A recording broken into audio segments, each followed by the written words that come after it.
Hey everybody, this is the Chapter 9 eModule for Special Ed 302.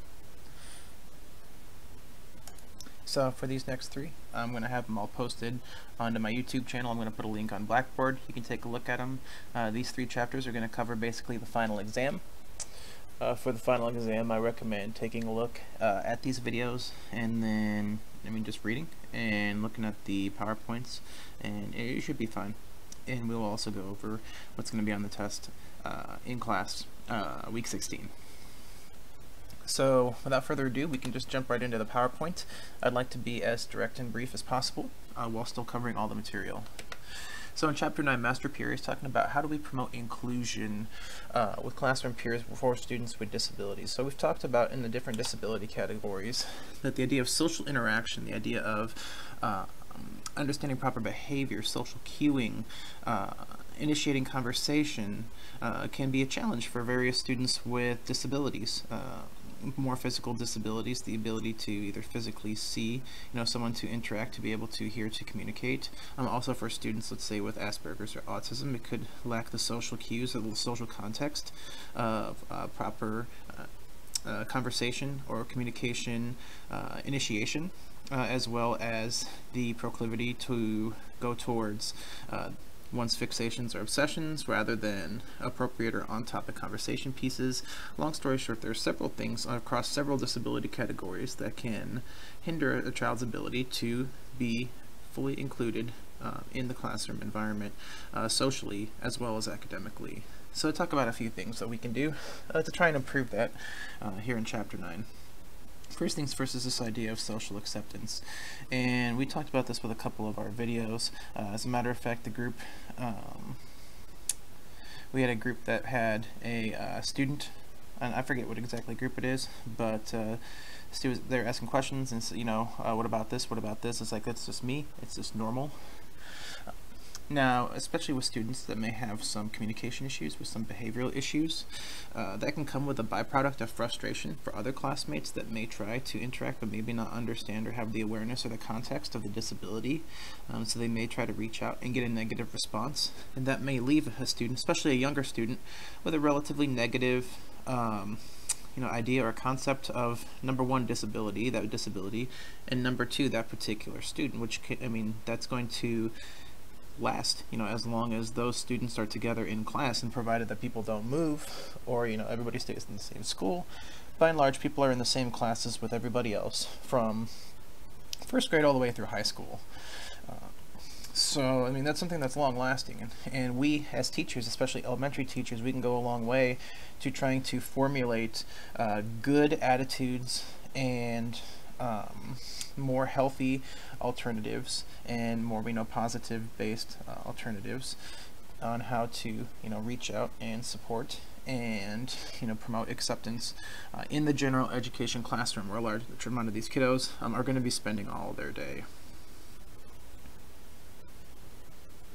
So the idea of making other students aware of people's differences is a fine line, and there's one thing that we do not want to cross. We don't necessarily we want to respect a student and a family's privacy for their own medical needs, but at the same time we need to promote awareness to our other students in our class. That particular student may act a different way, may act a certain way, may not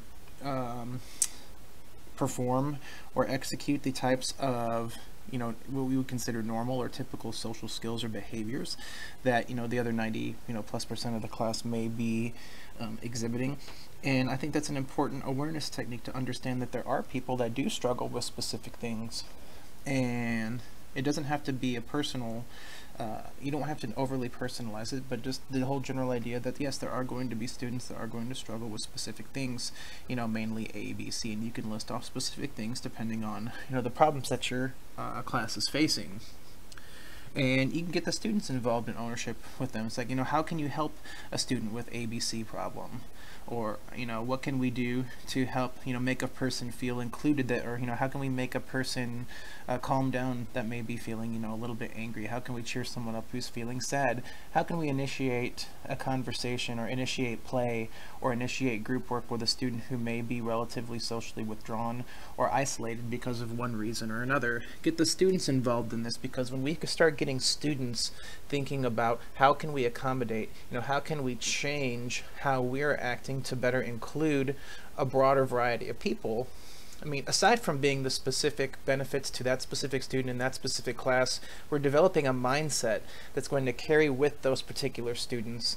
I mean, going back to Talks No-Nos from our learning disability dyslexia video that we were watching, it's the idea of going into the going into society in general, and to be able to understand that it's like, that's okay, that's just part of me, but you can also do a couple things to be able to help me as well. And that's going to help, first of all, well, what it's going to do is it's going to help promote the idea of the social model of disability as opposed to the medical model of disability. Whereas the medical model of disability is good for special educators, doctors, therapists, and things like that, because we are trying to remedy, provide rehabilitation and things like that. But as far as people in general, the likelihood of them being able to quote-unquote fix a disability that's wrong with someone, that's not the right way for us to be thinking about that.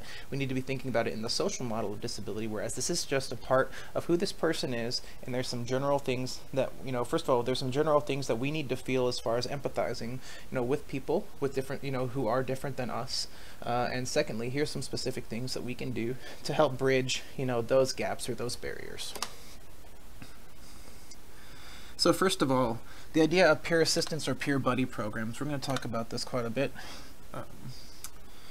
This is a pretty good strategy, but it's somewhat overused, and it can be used poorly. Okay, one common thing that I see people doing is to have the smartest person in the room try and work with a person, with a disability, because it's like, oh, well, it just makes sense to put the person who's farthest ahead, to a person that, needs the most help. The problem with that is what we haven't done is we haven't taken into account the actual disposition of that particular student. Maybe that student doesn't have the attitude, maybe that student doesn't have the mindset to be able to empathize and work, closely and on a long-term basis with the student with a disability. I mean, maybe, there's plenty of reasons that students might not gel or mesh well together, whilst having nothing to do with the fact that that student has a disability. And that's fine. We don't want to force anybody to work with anybody, because that just fosters resentment, and that's not going to leave a positive, lasting impact and attitude about people with disabilities with the student, and the student with a disability is not going to be getting the help that they need either. And there's an old chess coach, his name's Pete Tamboro, and he says, I would much rather for a struggling or a newer student to the game, a beginner, it's much better for them to have a middle of the road rated player who is a very good teacher, who is very sympathetic and very empathetic. That person will be a much better coach than a grandmaster, a world champion, because the world champion, although they may be good and they may be masterful at what they do, they may lack the empathy, they may lack the teaching skills, and they may lack the disposition to be able to work and understand, especially when people struggle, right? And this is called the master's fallacy. It's not a term that's you're going to find in books, but it's something that I've crafted over the years. It's this idea that you are so far removed from having a struggle and not understanding something, you no longer empathize and understand what it's like to struggle and to not understand, because you have mastered things to a certain level that it has now become second nature, and you don't remember what it's like to not know. It's like, why on earth would you make such a basic elementary mistake? Why would you do that? And and I've seen several instances of that where it just becomes putting down, and it becomes a negative social and emotional response from the tutor to the actual student, because they get frustrated. We cannot blame the student for getting frustrated.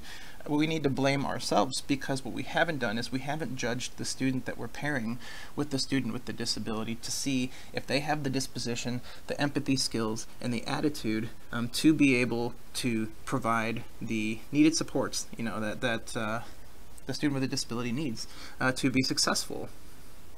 So a couple things from the book in general. The idea of necessity and requirement, right? So this all comes with training, right? We don't want to just place anyone with anyone without a good reason, especially when we have disability involved as a X factor, if you will. We need to be trained. We need to have defined roles. We need to know when to help and when to let a student be independent. We always need to foster on independence. That's the other thing that you're going to find that's wrong with peer assistance programs, is you get people that are overly caring who will then ultimately overreach their boundary and their role as an assistant, and they become a more active participant, and they end up, I guess for lack of a better term, doing the actual work for the actual peer buddy, that they're trying to help. And while it's well intentioned, it doesn't provide a good outcome, because the student is not learning the core skill or the task that they're trying to master, because they basically have had it done for them, and we're basically back at square one. Why did we even start this in the first place? The peer buddy just did 2 works instead of 1 work. So as far as some checklists or some things that the peer buddy or the peer assistant really need to understand is, first of all, they need to be able to identify situations that require assistance versus situations that do not require assistance, and only to intervene when the actual situation merits intervention. Right, that's pretty basic there. Also understand that there's going to be a gradual phasing in process. Right, we don't want to just, pair up people and be like, okay, here you go, and off you go. Right, we need to train people. We need to have the student either observe or learn about their peer buddy that they're trying to help. Because once you learn about someone, it's like if you get into any sort of long-term relationship, and that can be just a platonic relationship, a friendship, a companionship, or a relationship, or a husband or wife, any sort of situation like that. The longer that if you've had a friend for 20 years, you know them, as well as you would know a brother or a sister or a mom or a dad, because you've just had that amount of experience around them. The more that you know about someone, the more that you're around someone, the more awareness that you have for that particular person. So allow the actual peer buddy that chance to learn about the student, to interact with them before actually having to start in some sort of official capacity. And also that's going to be a good testing ground to see whether or not those two are going to mesh both behaviorally and socially, as well as is the student with a disability who's being assisted, are they responding to the interventions or the assistance that's being provided by the peer assistant.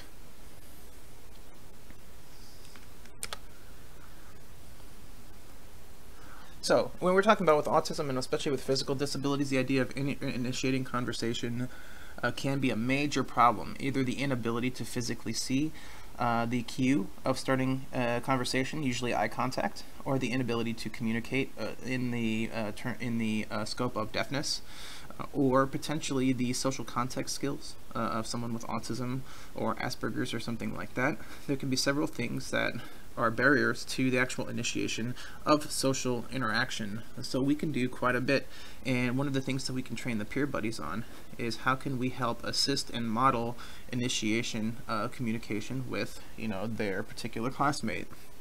So some of the things that we can do is just asking asking a student to play, asking to share, asking about a particular thing in their life or the thing that they like. Participating with them outside of official capacities in specials at recess. I know it says at lunch on the PowerPoint, but really in other types of places, and say, hey, maybe you want to play with, come play with my friends. It's like, and then you could, you could practice or not necessarily practice, but you can model the initiation that you have, with, your own circle, and provided that you put the buddy with the right person, that should, they should be able to respond to that or learn, and they can have the opportunity to practice in a safe environment where they're not going to get overly negative responses for still having an emerging level proficiency or mastery in initiating social interaction in the first place. Peer tutoring is something, first of all, a universal design technique. We use things such as think, pair, share, partner reading, and other sorts of strategies to put people together. This helps create a higher level of learning. When we go to the idea of Bloom's taxonomy, and we have higher levels of learning. It allows the student to become the teacher and not to just rote, memorize, and recall facts back at a person. But if a person is taking a turn as a tutor, they then have to sequence and organize and deliver concepts in a specified order that is at a much higher level than, what is the state capital of blank, blank, right? That's a very level one, maintenance rehearsal level information, whereas you can elaborate or you can organize things into hierarchies. You can elaborate and provide additional information, generalization, application of information. All these are very high order thinking principles, and this can be as beneficial to the peer tutor as it is to the student with the disability, because you're providing the peer tutor the enrichment opportunity to become the teacher and to not only understand the material well enough to be able to spit it back up on a test, 2 + 2 is 4, state capital of Indiana is Indianapolis, blah blah blah, those are rote facts, but also to be able to organize them in a fashion that another student is going to be able to take that, benefit from it, and ultimately give both of those students a better outcome than they both would have had working individually.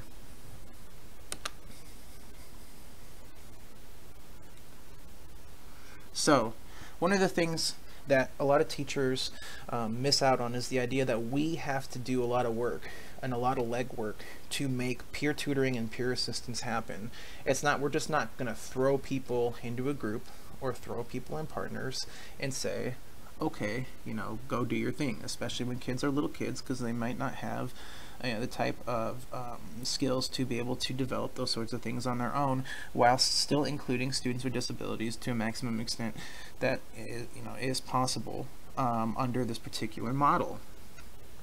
So, like the slide is saying, we need to determine specified content, right? So that might be the specific, it might be the specific lesson, but usually it goes beyond the specific lesson. Usually we're trying to teach a specific subset or a specific skill within a lesson. That's going back to, what was it, chapter 6 or chapter 7 on differentiated instruction. It's this idea of prioritizing your objectives. Yes, when we plan a lesson, we will probably have 3, 4, 5 objectives that we want a student to be able to know at the end of 45 or 60 minutes. If we have a student with a disability, we play the game of, if we have 5 things and we had to take one out, what would be the 4 things left? If we had to take one more thing out, what would be the 3 things left? We'd have to take another one out, what would be the 2 things left? Usually when we're trying to do specific targeted instruction with a particular student, we've done that process and we basically isolated 1 or 2 specific objectives in the lesson that we're trying to focus on, that the peer tutor was within the ability of the peer tutor to be able to help their particular peer buddy. And secondly, something that the actual peer buddy is going to need to be worked on and provide some sort of gainful and meaningful educational outcome. It's not just, oh, you guys are a team for everything. Once again, going back to the beginning part, we have to identify situations that require assistance, and we have to discriminate those from situations that do not require, the same type of assistance. And then we develop the tutoring plan, right? So we've already talked about this in training. We're defining specific procedures, we're defining roles, we're defining, where's the line, where are we trying to help, what are we trying to focus on, independence. We need to basically make all of that clear, because the less defined roles that we have in peer tutoring, the more freeform it's going to get, and the more freeform it is, the less targeted that the instruction is going to be. And that's one of our key things when we're trying to prioritize objectives to differentiate instruction for students with disabilities, is that we do not want freeform, we want structure, right? We want prioritized objectives. That's 1 or 2 things that are specific skills that we're specifically trying to work on for a specific reason. And then lastly, the idea of monitoring performance. And that goes along with, you may have a peer buddy, they get along well, they have the right disposition, but maybe, we're not finding success. If we have data over, some number of weeks and we see that we're not seeing any sort of change or improvement, we have lots of places to look. We may need to look at ourselves. Maybe we're not planning this correctly. Maybe we can look at the curriculum. Are we not providing curriculum in a format that is accessible and engaging to the specific student with a disability? Maybe we can look at the peer buddy. Are they doing too much? Are they understepping or overstepping their roles? Or what's happening there? So there's a multitude of things that could potentially be issues, and that's why we monitor the progress, because if we're not seeing results, there's a reason why. There's just not there usually isn't no reason. I know that's a double negative, but there is usually a reason. So we talked a little bit about class-wide peer tutoring, and you probably have all learned about this in EdL 300 and EdL 350. And if you haven't taken those classes yet, you certainly will. But it's the idea that classmates do work, having the opportunity for students to pair up, to work together, as we previously said, provides the opportunity, first of all, for students to bounce ideas off of each other and to bounce, learning off of each other. Oh, these 85% of things. Student B knows 85% of things. Together, you probably know much more than 85% of things, and you're covering their weak areas and they're covering your weak areas, so you can go back and forth, work together, and increase both of your understanding and mastery of whatever it is you're trying to learn, while at the same time providing the higher ordered learning opportunity for students to be able to go beyond the rote memorization and maintenance rehearsal level 1 in information recall, to be able to elaborate on things and to be able to organize them into hierarchies, which is going to make it easier for them to scaffold new information off of, and it's going to help them generalize and apply said information, not only in long-term memory, but when they need to pull it up and use it in separate instances.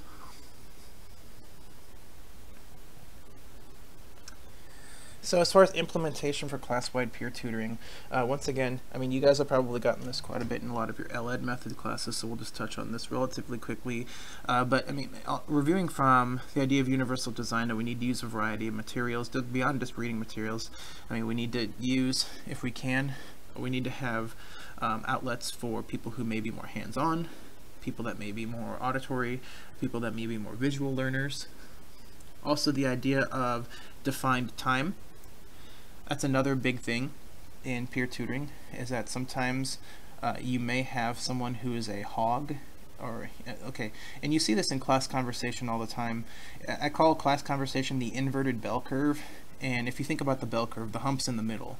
The inverted bell curve is kind of the same thing you see in classroom peer tutoring, the same thing you see in class discussion. You have a lot of people that don't say anything, and you're going to have some people that don't say anything, and you have some people that are, that say too much, or kind of, I don't want to say loudmouth because we appreciate input, but people that are, take more than their share of time, much more than their share of time in class. So you want to make sure that the balance, it doesn't have to be 50-50, but you want to make sure that there is somewhat sort of a dynamic equality in the balance between both of the people that are working together in the peer tutoring relationship. So once again, a good thing, training is a good thing, and training just comes with planning, with foresight, and with being able to prioritize what exactly you're trying to do versus what you're not trying to do. So cooperative learning, group learning, how can we incorporate and help students with disabilities participate fully in group learning? And there's quite a few ways. We can use different models. We can provide defined goals. And first of all, we can lastly, we can structure everything very clearly and very concisely and very directly, so that everybody goes in, knowing what they're supposed to do. We can provide different forms of the rules and the roles and the directions. Yes, we may provide verbal directions, but we've seen in multiple disability categories that's not a very effective way for all students. We can also provide written instructions, we can provide reminders, we can do schedule cards, right? Sometimes you have the little key ring cards where you can flip and go through the steps and things like that. There's a ton of ways that you can do to be able to structure those particular things. So we're talking about specific roles. Okay, this is a major shortfalling when we're trying to include students with disabilities in group projects. And I'm sure you guys have all had group projects where you have you know, a group member that's not necessarily pulling their weight, not because of their ability, but I mean, okay, like in, you know, let's say in university, most of the time, you know, you will have some sort of group member that maybe doesn't participate and doesn't pull their weight to the most part. In elementary school, you know, if you have a student with a disability, it's very common for other students in the group, especially if they don't have the empathy, the disposition skills, and kind of the awareness of whatever the student's disability is, and just disability awareness in general, to basically give, you know, some sort of menial, or it's like, okay, well, you know, just hang out. You are a part of the group, but are they actually participating? Are they an active participant? Are they getting some sort of educational benefit and outcome from participating in the group exercise? So one of the ways is by providing defined roles. Although students may have several disabilities or several deficit areas, we can always find some way for a student to be able to participate fully as a equal member, at least participation wise, in the group dynamic and group environment in the first place. So you may have someone who's a reader, right? Someone that could potentially read all the material out loud. Someone who's a recorder or a writer. Someone who's a getter, right? Someone that will go, you know, to the library, go to the computer lab, that'll go to the art room, that'll go to the, you know, the cubby hole and get stuff. You can have a starter, which could be someone who is you know, a person who is following the checklist of what you have to do. This can especially be good for people who are very organized through the use of task schedules. Like, for example, a student with Asperger's may not have the best social interaction, but for the most part is very concrete and very logical, very sequential in their thinking.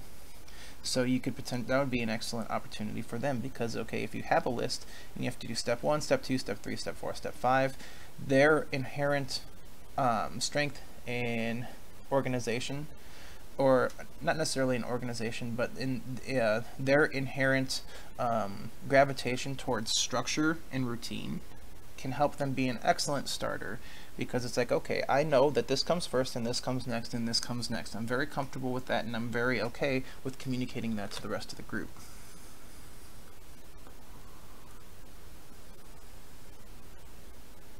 So how do we get students with disabilities up to speed before, because once again, we don't want to throw anybody into anything. We need to clearly define rules, clearly define procedures. Maybe we need to provide directions in multiple formats. We have to make sure that roles are developmentally appropriate. If a student is something either over or under a student's range, they're not going to be engaged. That's another thing that can be a very common failure area in cooperative learning, where a teacher, you know, let's say if a student has a physical disability, and students, like, you know, and the teacher might be like, oh, okay, you're a part of the group here, hold this sticker. All right, you're doing something. You have a defined role and responsibility. Like, yeah, you're doing it. Well, okay, are they participating in the group? Not equally on level with their classmates. And that's not developmentally appropriate. That's way under the developmental level of a student, you know, with, let's just say, a physical disability that's otherwise you know, cognitively capable and academically on grade level, right? So we're giving them something that's under, you know, they're basically underperforming for their ability. They're not going to be engaged. Just like someone who is gifted and talented wouldn't be engaged, you know, just doing math fact sheets all day. That's boring. You know, nobody wants to do that. Conversely, you don't want to give something that's too hard, and that's either going to cause emotional frustration, or that's going to, you know, result in a subpar work product, because once again, we want to provide students roles where they're going to be successful, because not only is that good for the student and that provides a good educational outcome for the student, but that's also going to provide a positive experience that the non-disabled students will be able to take with them. It's like, oh, you know, I've worked with so-and-so all the time. And that's like the video we watched on autism and Asperger's. It's like, yeah, you know, it's like, has, you know, a couple of things that might be, you know, a little bit unique about him, but you know what? He's smart, always does his stuff, you know, super, you know, ABC, you know, these three things are just awesome. And I understand that there's a couple things that are a little bit, you know, that he struggles with, but you know what? I struggle with some things too, but he's always been a good active, positive member of the group, and I will work with him again. That's what we want to get to, because that's the kind of attitude where if we could have that in the workplace, and if we could have that in adult society at large, we might not be having 80% of people with disabilities on unemployment. So types of groups, I'm not going to talk about these too much because you've talked about these a ton in your LED methods classes. So basically we have mixed ability and ability groupings. So homogeneous meaning same, right? Heterogeneous meaning different. So basically we're going to have mixed ability grouping and we're going to have ability grouping. Mixed ability grouping can be good because you provide those people who may be able to act as the peer tutors or peer support. Also, ability grouping is good sometimes because sometimes you have to provide direct instruction that's on a developmentally appropriate level that a student who's way above that level is not going to get anything out of. And let's say if a student is way below the level of the direct instruction, they're not going to get anything out of that either. So it's pick and choose. You're going to use many different strategies, and that's good. We want to use different strategies. Jigsaw is something you probably learned in 300, where everybody takes their own little piece of what they're learning and then they bring it all together like a puzzle. And then lastly, group investigation is more of an open, problem-based type of learning where we allow students to figure out the process for themselves.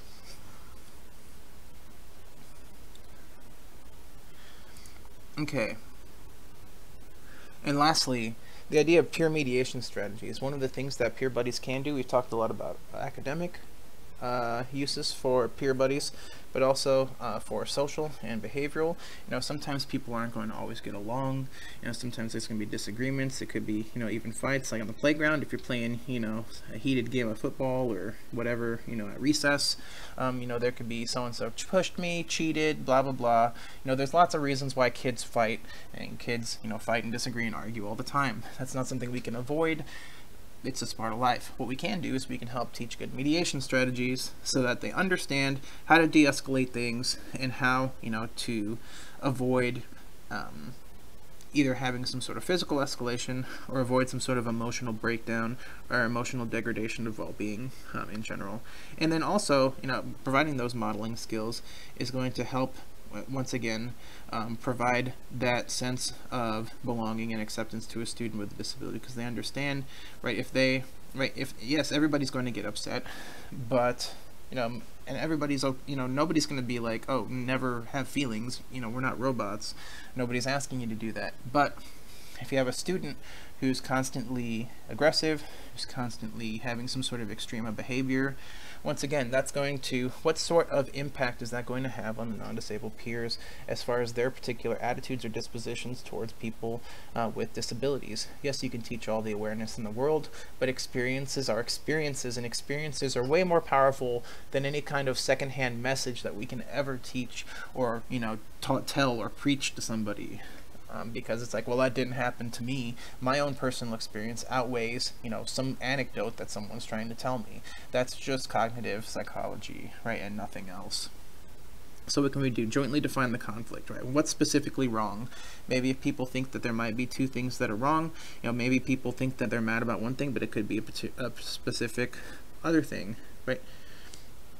Exchange positions, right? How does the other person feel? That can help. What do we agree on? What do we disagree on? And then, how can we work together, right? This idea of mutual gain. How can we fix this particular situation or this particular conflict so that not only are we just not mad at each other, but we both grown, we both learned something, because we can both learn something. And then lastly, right, we come to some sort of consensus and we have some sort of plan of action moving forward. So we basically, we have identified things, we've understood where people are coming from, why people are feeling the way that they're feeling, and then we come up with some way of how do we mediate the problem immediately, and then how do we prevent, further incidences of said problem. So anyways, I know that was quite a whirlwind, but I didn't want to take up too much time going on tangents. I just wanted to provide some direct examples and cover all the main objectives for this particular chapter. So once again, we are talking about inclusion with students with disabilities and the classroom peers. So the idea of peer tutoring and peer buddies, that they have to be trained. It's not going to be for everybody. They have to be well trained in roles, responsibilities, know when to help, when not to help, not to overstep, not to understep. Also, we had class-wide peer tutoring, right? We talked about that. We also talked about how we can include students socially. We talked about group activity, giving defined roles, either doing mixed ability grouping or ability tier grouping, things like jigsaw or things like problem-based learning. And then we talked about some mediation and conflict strategies, because I mean, everybody's not going to, you know, kids aren't going to get along because it's just kids, but that doesn't mean that we can't learn, you know, how to deal with that, because that's a good life skill and a good coping skill for later on. So anyways, thanks for checking out chapter 9. I'll have go ahead and check out the other 2 videos, and I will see you next time.